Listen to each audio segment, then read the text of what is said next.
Naging maayos at matagumpay ang pagsasagawa ng 2 araw na Philippine Military Academy Entrance Examination 2024 sa lungsod ng Cauayan. Sa eksklusibong panayam ng IFM News Team kay Lieutenant Colonel Edwin Lobog, Proctor Team Leader ng PMA Entrance Examination Cauayan Testing Center, ikinatuwa nito na kumpara noong nakaraang taon ay mas marami ang bilang ng kumuha ng pagsusulit ngayon. Aniya, umabot sa 637 ang bilang ng mga aspiring PMA cadet na mula sa lalawigan ng Isabela ang sumailalim sa nabanggit na pagsusulit. Sinabi ni Lieutenant Colonel Lobog na ang eksaminasyong ito ay ang unang proseso para sa kanilang cadetship journey kung saan kapag pinalad na makapasa ay susunod silang sasailalim sa complete physical examination na kinabibilangan ng physical, medical at neuropsychiatric exam at pagkatapos sila naman ay muling sasalang sa interview. Samantala, labis namang nagpasalamat si Lieutenant Colonel Lobog sa lokal na pamahalaan ng lungsod ng Cauayan at sa Isabela State University Cauayan Campus dahil sa pagpapaunlak at pakikiisa sa aktibidad na ito ng Philippine Military Academy.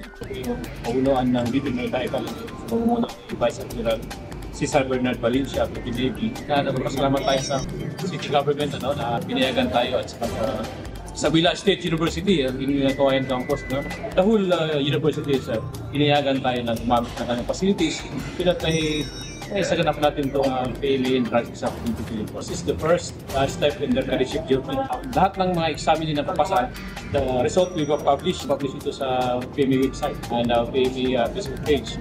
Then makatanggap sila ng email, containing therein yung instructions ng result. And next step is for them to undergo complete physical examination in Bilona Hospital, that's in Quezon City.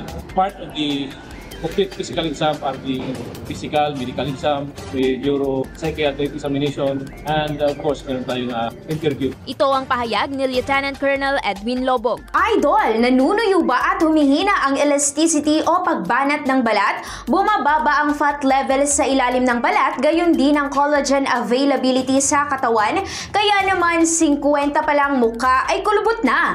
Para mapigilan ang mabilis na pagtanda, mag-DTX 500 na. Pinaparami ang cell regulators gaya ng retinols, peptides at growth factors para sa collagen metabolism and productions. Sa DTX 500, hindi lang balat mo ang magiging makinis kundi ang selula ng iyong buong katawan. Para maging healthy, mag-DTX 500 palagi. Para sa IFM News, ako si Idol Zaira Kuntapay, Idol!